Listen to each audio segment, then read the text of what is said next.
It's game day, and we are finally back in action after 3 weeks against Dallas tonight. Ryan Winterton and Ben Meyers, they have new contracts. We're going to talk about that, and we're going to talk about what is this team's long-term plan as they head into the NHL trade deadline.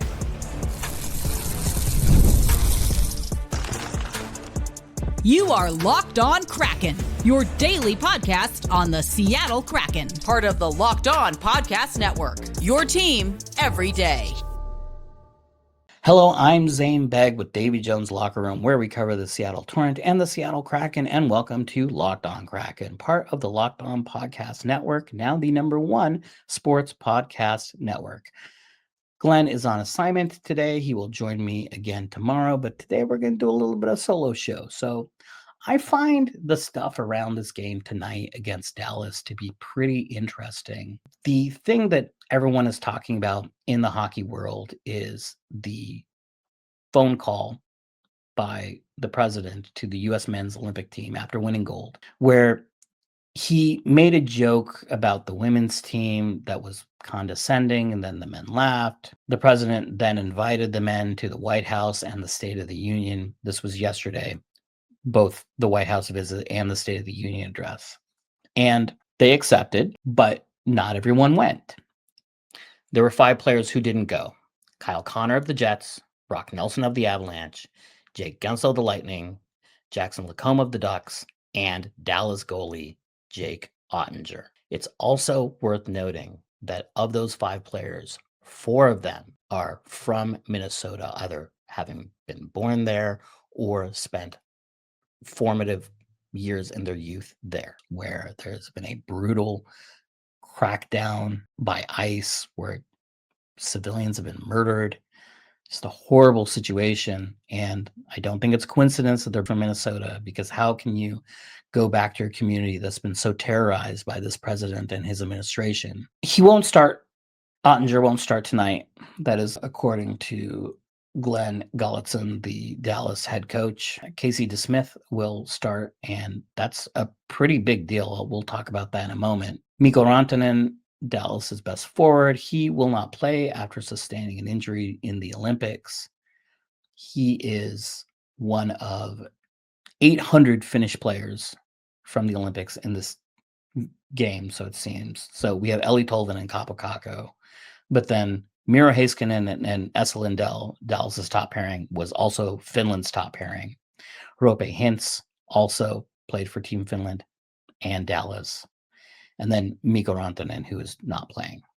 Thomas Hartley also plays for Dallas, and he was on Team Canada. He was 4th in ice time in the Olympics, and Heiskanen and Lindell were #1 in ice time. They played the most minutes of anybody in the entire Olympics. So I am interested in seeing what the dichotomy is between the players who have been off for 3 weeks and the ones who have been playing in the most intense hockey for the last 3 weeks. When you see a team come back after the All-Star break or the Christmas break, that first game is always, everyone's a little rusty and things aren't as sharp and the passing isn't as good. But in this case, you're going to have some players who have not been playing, and then you have other players who have been playing a lot. There's 2 components here. There's the component of I'm sharp, I've been playing a lot, and there's also I've been playing a lot and I'm tired. And I just had to fly overseas after 3 weeks of intense Olympic competition. So a lot of unknowns around that. Now, it's really important that the Kraken win this game. I built my own analytics model to check against others so that I had more than 1 or 2 sources. And Money Puck, who's a little more optimistic with their playoff probabilities, they have a 75.2% chance that the Kraken win in regulation and a 62.4% chance that they lose, which is a 12.8, let's just say 13% swing. With my model, the numbers are a little bit lower. I have 53% if they win, 38% if they lose in regulation, but that's a 15, a little bit more than 15% swing. So It's a really big game. Facing Casey DeSmith instead of Jake Ottinger helps the Kraken significantly because Ottinger is one of the best goalies in the world, and he just came off winning a gold medal with Team USA. He didn't start, but he is an outstanding goalie. Casey DeSmith is the backup who the Kraken will see tonight. One thing that we will probably see is Philip Grubauer in net. One thing that Lambert said that Glenn talked about in the show the other day was when there's a back-to-back, Philip Grubauer tends to start the first one and Joey Daccord tends to start the second.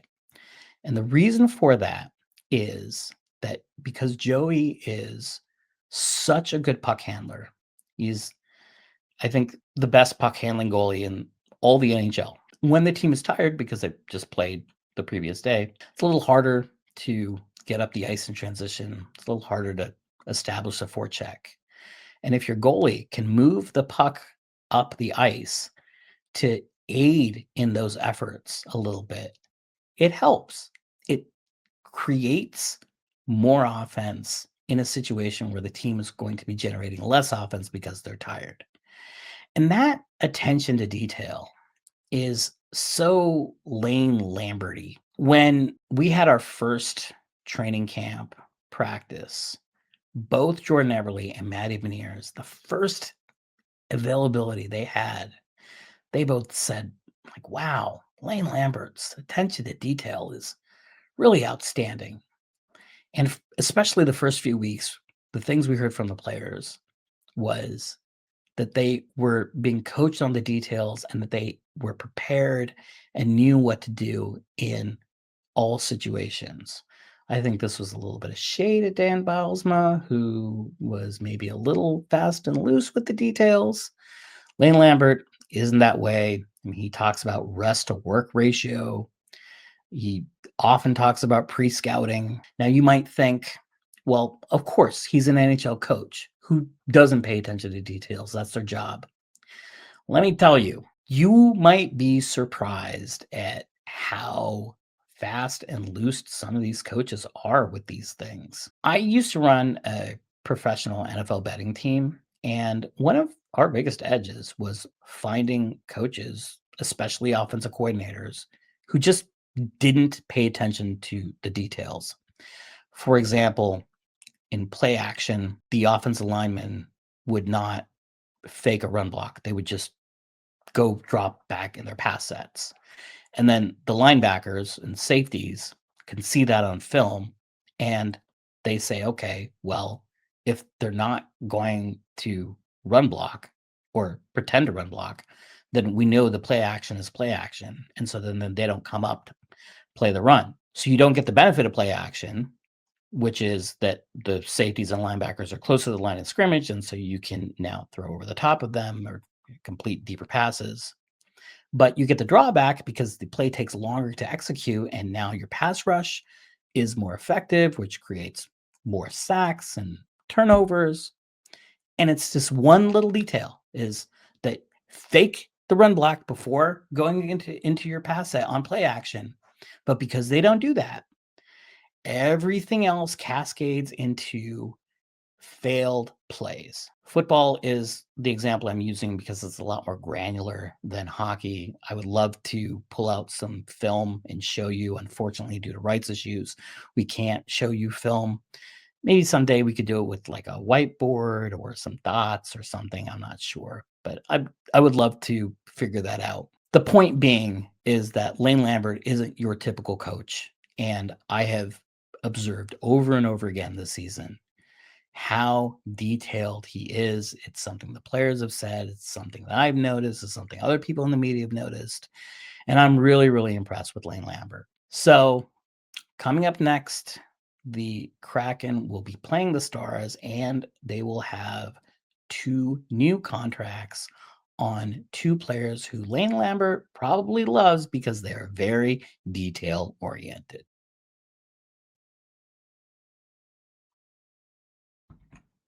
Ever wanted to experience the NBA Finals live and in person? FanDuel is giving you the chance to turn that dream into reality with their NBA sweepstakes. Here's how it works. Use your profit boost on any NBA future, and you'll automatically be entered for a shot to win an NBA Finals trip for two. That's right, flights, tickets, the whole experience. If you're already looking at the board and thinking which team can make a deep run, this is the perfect time to lock it in. Visit fanduel.com to get started. Use your profit boost on an NBA future and get entered for your chance to win a trip to the NBA Finals. Play your game with FanDuel, the official sports betting partner of the NBA. You've done rooftops and you've chased every happy hour, but how about one that's literally above it all? After 4 p.m., the Space Needles Pint and a Pie takes happy hour sky high, and just for $35 per person, you get entry, your choice of a sweet or savory tip top pie, and a pint of beer, wine, or a non alcoholic drink. Whether you're pre gaming for the Kraken, warming up for Climate Pledge, or just here for the views, this is your night on another level. Pint and a Pie. Limited time offer, 21 plus only, minimum to purchase. Tickets at spaceneedle.com. Join the Everydayer Club for ad-free audio, access to our group chat on Discord, and more. Use code DEADLINE ahead of the trade deadline for 1 month free. Join now at lockedonpodcast.com/everydayer or click the link in the show notes. We got news that Jason Botterill and the Seattle Kraken have signed both Ryan Winterton and Ben Meyers to contract extensions. They're each receiving a 2-year extension. Ben Meyers getting $1 million per year, and Ryan Winterton getting $1.125 million per year.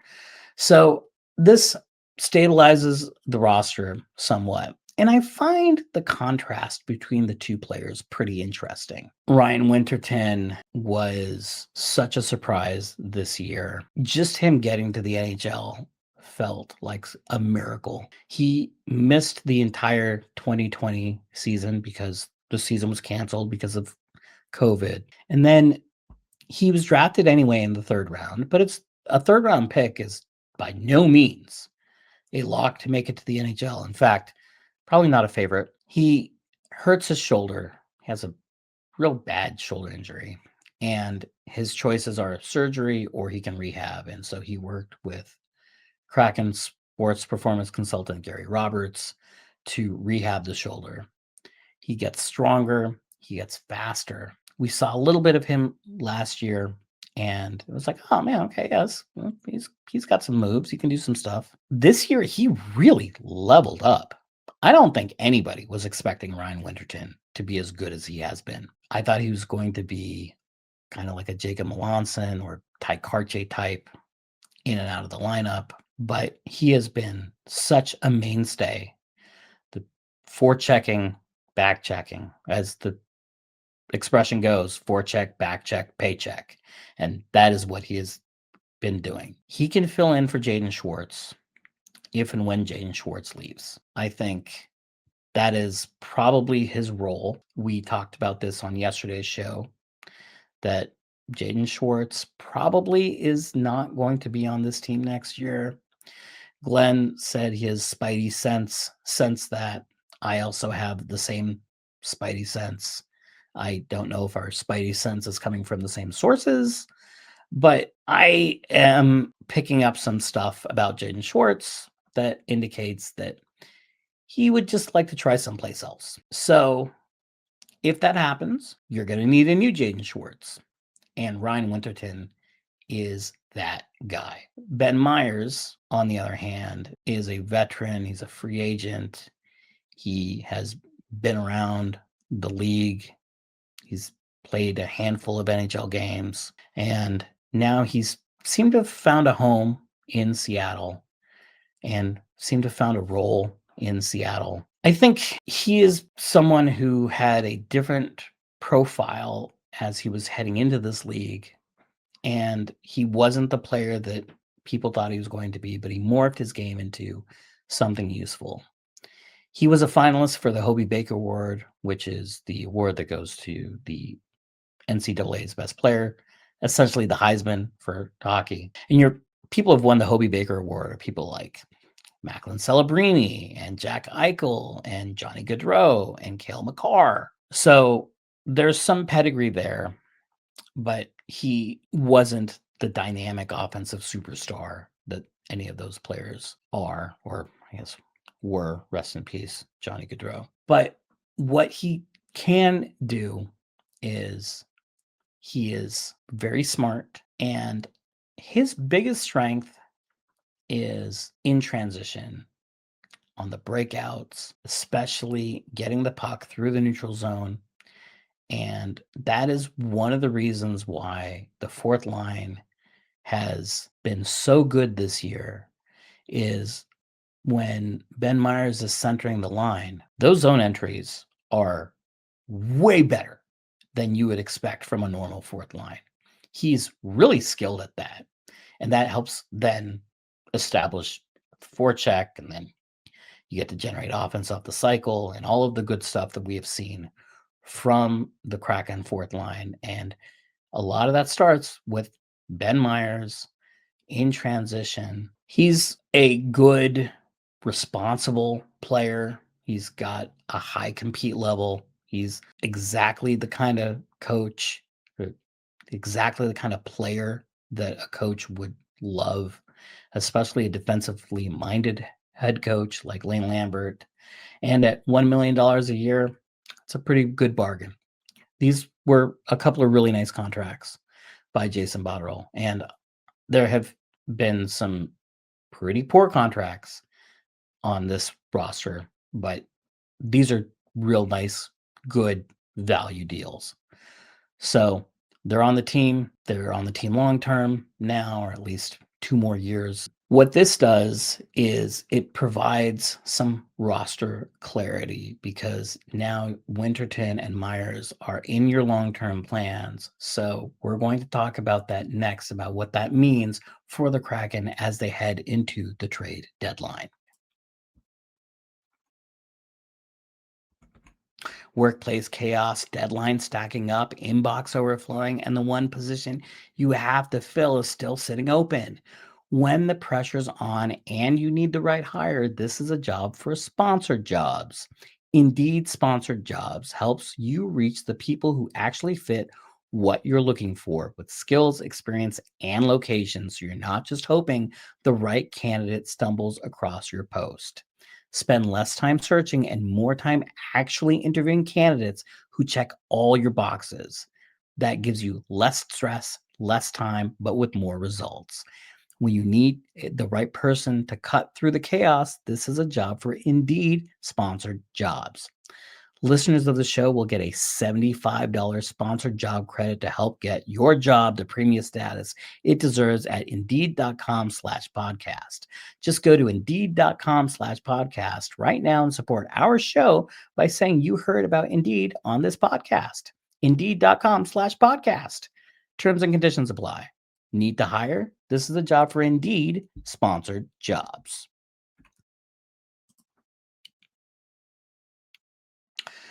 We are just days away from the trade deadline, and although I haven't heard any new credible Shane Wright rumors, he is the person around whom all of these rumors are centered. And I think there's a conundrum that the Kraken have inflicted upon themselves, which is they don't really seem to have a cohesive plan.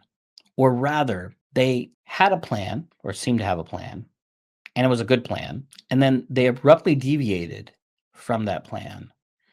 But they still wanted to have the original one, by which I mean Shane Wright's development. The expansion draft did not go the way that it did with Vegas, because when Vegas got to do the expansion draft in 2016, GMs had 1 year to figure out what was going on. They only had 1 year to prepare, and they had never been through it before, and they made a lot of dumb trades, and they looked stupid. 5 years later, when the Kraken were drafting, GMs who now knew for years that this draft was coming, and so they could get their cap sheets in order and plan for this, they didn't give Seattle anything close to the same environment. It's like a Black Friday sale. Vegas got there first, and they got the 70-inch TV for $5. The Kraken showed up at 2 in the afternoon. All the deals are gone. And people hold that against Seattle. Like, how come you didn't get the same expansion draft as Vegas? Well, the conditions were drastically different. And Vegas, they extracted all that value and they salted the earth, and good for them. But it is an unfair standard to hold Seattle to. Fine. So you have the second overall pick with Matty Beniers, who wins the Calder Trophy as Rookie of the Year. You get the fourth overall pick with Shane Wright, who was the presumptive number one overall pick for the previous 2 years. So you're getting a number one overall pick quality players. I mean, really, it was a shock. It was people really thought he was going to go first overall. The tanking slogan was like, many wrongs make a right, do wrong for right, that kind of stuff. You build around your two young centers, and then when they hit their peak in their mid-20s, you've accumulated draft capital, you've drafted and developed other young players, and now you can use your cap space, which you've been very responsible with and cautious about, and you can go after free agents because your championship contention window is open. What happened instead was, in year 2 of the Kraken's existence, they made the playoffs, and it was largely driven by unsustainable shooting luck. They upset Colorado in a 7-game series, and then they take the next series to 7 games against Dallas, where they lose by 1 goal. The Kraken then, the following season, do not have a good season, and so that offseason, they make an abrupt change, and they sign Brandon Montour and Chandler Stevenson to 7-year contracts. A couple of big deals for 2 guys over the age of 30. Brandon Montour is a good player. Chandler Stevenson has not been a good player. At least that is my very strong opinion. I know that the broadcast feels otherwise. At some point, Glenn and I are going to do a show called The Trial of Chandler Stevenson. Also, I want to get Allison Lucan on the show, and we can talk about this because she has a different perspective on him, and I respect her opinion a ton, and she is seeing something that I do not see with him. So regardless, one thing that is absolutely true is his arrival meant that Shane Wright's opportunity is now diminished. Matty Beniers and Chandler Stevenson are established as the top 2 centers, which means Shane Wright is now languishing on the third line. He's not going to get the ice time he needs to develop. And when the Kraken have been presented with the option of, let's be patient, let's develop Shane Wright, and we don't need to win right away, or let's take the short-term fix, or what we think is the fix, and let's apply that, and let's see if we can get back to the playoffs or get to the playoffs. The problem is that it hasn't worked, and the long-term outlook of this franchise is now pretty medium to poor. They're not bad enough to get a super high draft pick, Macklin Celebrini or Connor Bedard, franchise changing prospect. They're certainly not good enough to be a Stanley Cup contender. They have some cap room, but there are a lot of contracts that are tied up for a long time on players who are probably not earning all of what they're getting. There are a lot of no move clauses. It's just a messy cap sheet. And now we're presented with the possibility that Shane Wright may get traded. I want to know what Jason Botterill's plan is to get this team to Stanley Cup contention, and if he is going to have the patience to make moves that may not pay off for a couple of years, but when they do, they'll pay off big. It sure sounds like that is not the case. They were reportedly in on Artemi Panarin, and they wanted to offer him a gigantic deal. They have been reportedly in talks for Jordan Kyrou of the St. Louis Blues. I think they're going big game hunting. Now, is that a Jason Botterill thing, or is that an ownership thing? I suspect that ownership is putting a little bit of pressure on the GM to make a splash, as it were. The reason why I say that is largely driven by the fact that Ron Francis, when he was the GM of both the Carolina Hurricanes and then the Kraken at that point, big free agent contracts were never his thing. Like, just so allergic to giving out big contracts. And then in one day, they sign Brandon Montour and Chandler Stevenson to the biggest contracts he's ever signed. There are two things I think that are potential reasons why ownership might be nudging the GMs to make a splash, the GMs being Ron Francis and now Jason Botterill. The first is that season ticket, a lot of them were 5-year packages, and we're about to end year 5. And I don't think renewals have been great. I know that the Kraken had to reduce season ticket prices last year, which you don't want to be doing. It's embarrassing. So if the product on the ice isn't good, now you have to ask people for money to renew these very expensive tickets. They're hard to sell on the secondary market. You don't recoup your money. I was a season ticket holder for a couple of years, and it was a really frustrating experience. Someone could just go on to Gametime and get a ticket for cheaper than what I was paying for season tickets, which season tickets shouldn't be more expensive than the secondary market. That's something's wrong if that is the case. The second is that this is a very real thing. The Sonics and their presumed return is also putting pressure. There are a lot of people who, when football season is over, they need a winter sport, and they would like basketball, but maybe they've sworn out the NBA after the Sonics moving or whatever the reason is, and they say, okay, well, locally, we have a winter sports team, so I'm going to support hockey. I don't really know that much about hockey, but yeah, the Kraken, that's great. The Sonics are going to be the most popular team in the city, I'm pretty sure. I know that the Seahawks and the Mariners are beloved here, but in talking to people and the stories, the Sonics return is not just a Seattle story. It's a national story. It's an international story.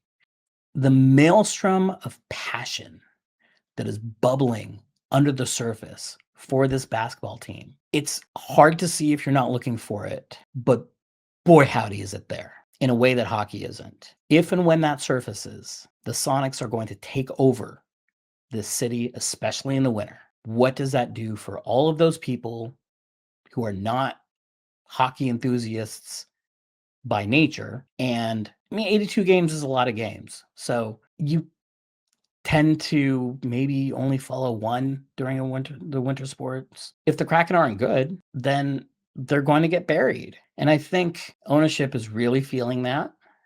And there is pressure to make sure that the Kraken are at least relevant, that at least they're in contention for the playoffs, and they're not like they have been for the last 2 years. So I think it's not going to work out if that's the case. I think these are short-term moves to elevate a team from sub-mediocrity to mediocrity. And it's frustrating. I thought this team had really nailed it with their initial plan with Ron Francis, making smart trades, picking up free Ellie Tolvanens on waivers, getting Oliver Bjorkstrand for just like very, very little in draft capital. But the Chandler Stevenson contract, and it's not just the salary cap room, but it's also the opportunity cost for Shane Wright. And those years are done.